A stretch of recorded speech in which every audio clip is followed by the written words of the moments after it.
बेतहाशा आग की लपटें उड़ती हुई आप देख रहे हैं इन तस्वीरों में। पराली के साथ लोगों के फेफड़ों को ये जला रही है। स्मॉग का ये जहर हवा में नहीं, सीधा सांसों में घुल रहा है।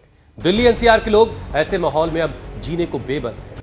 उनके पास इस जहर की कोई काट नहीं। बिल्कुल हुसैन, और दिवाली के बाद तो पॉल्यूशन का लेवल और भी खतरनाक हो गया है और ऐसा हर साल होता है। और पिछले 10 साल की हम बात करें तो यही कहानी है। इसलिए तो केंद्रीय प्रदूषण नियंत्रण बोर्ड ये कह रहा है कि इन 2 से 4 दिन दिल्ली की हवा और ज्यादा खराब रहेगी। सिर्फ 2-4 दिन नहीं जोस्ना, आगे आगे तो हवा और जहरीली होती जाएगी और इसकी बड़ी वजह बनेगा पराली का धुआं। आपको पता ही है, पंजाब में पिछले 12 दिन में पराली जलने के मामले 3 गुना बढ़े हैं। मतलब हुसैन की खेतों से निकलता धुआं 3 गुना ज्यादा हवा में घुल गया है। और ये धुआं स्मॉग लोगों में एलर्जी की दिक्कतों को बढ़ा रहा है। गले में खराश, आंखों में जलन, कंजक्टिवाइटिस, नाक में खुजली होना, जुकाम, लगातार खांसी, सीने में चुभन जैसी कई सारी दिक्कतें लोगों को हैं। अब देखिए ना, एक तो प्रदूषण की मार, ऊपर से मौसम विभाग के मुताबिक अगले कुछ दिन में तापमान और ठंडा हो सकता है, यानी कि एलर्जी के साथ साथ सर्दी बुखार का प्रकोप भी अब बढ़ेगा।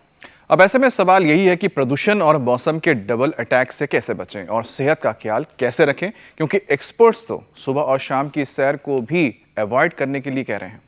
देखिए अमित, जहां चाह है वहां राह है। अगर ऊपर वाला मुसीबत दे रहा है तो उसका हल भी वही देता है। आपको पता ही है कि हवा को साफ करने वाले इंडोर प्लांट्स की डिमांड इन दोनों काफी बढ़ गई है, क्योंकि ऐसे पौधे लोग घर बालकनी में आराम से लगा सकते हैं और घर में कम से कम पोल्यूशन हो, वो काम ये पौधे करते हैं। लेकिन सिर्फ पौधे लगाने से काम नहीं चलने वाला कि आपने पौधे लगा लिए और सब बहुत अच्छा हो जाएगा, ऐसा बिल्कुल नहीं है। उनके बीच घर में ही आपको योग करना होगा, प्राणायाम करना होगा, ताकि आपकी सांसों की डोर मजबूत रहे, जो हवा हो वो शुद्ध रहे और वो हवा आपके शरीर में जाकर के heart, lungs, liver, kidney, pancreas, muscles, सब सारी चीज़ों को तंदुरुस्त भी रखे। लेकिन ये सब कुछ और बेहतर तरीके से आप कैसे कर पाएंगे, ये हमें बताएंगे स्वामी रामदेव, जो हमारे साथ जुड़ चुके हैं। स्वामी जी प्रणाम। प्रणाम स्वामी जी।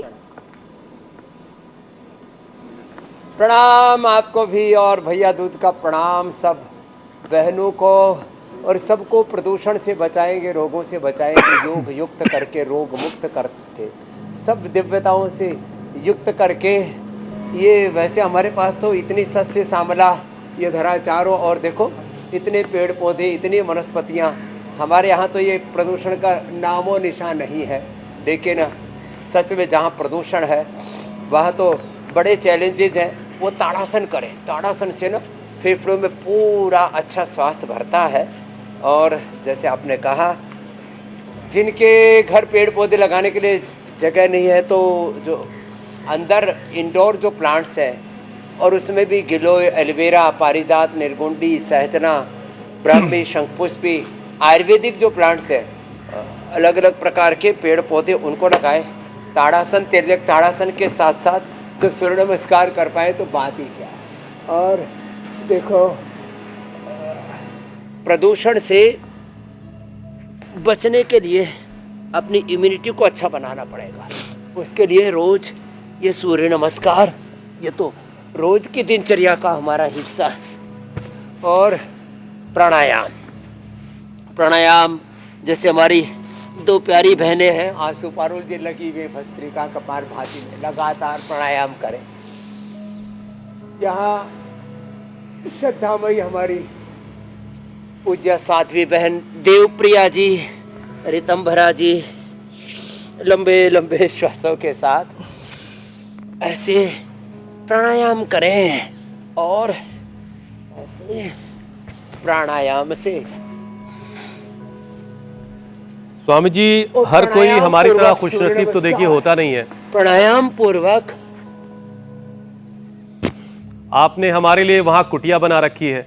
बस कोई ऐसा इंतजाम हो जाता कि हम अपना ऑफिस खत्म करने के बाद चुटकी बजाते और वहां पहुंच जाते। अब ये जो सफर इतना लंबा है, ये थोड़ी मुश्किल बात है, वरना वहां की साफ हवा में हमारी भी जिंदगी कट रही होती जहां आप हैं। बहरहाल ये मुमकिन नहीं है अभी, तो अभी हमें इसी स्मॉग और जहरीली हवा में सांस लेना होगा। लेकिन अपनी सांसों की डोर को अगर मजबूत कर लिया जाए तो काम जो है वो आसान हो जाएगा।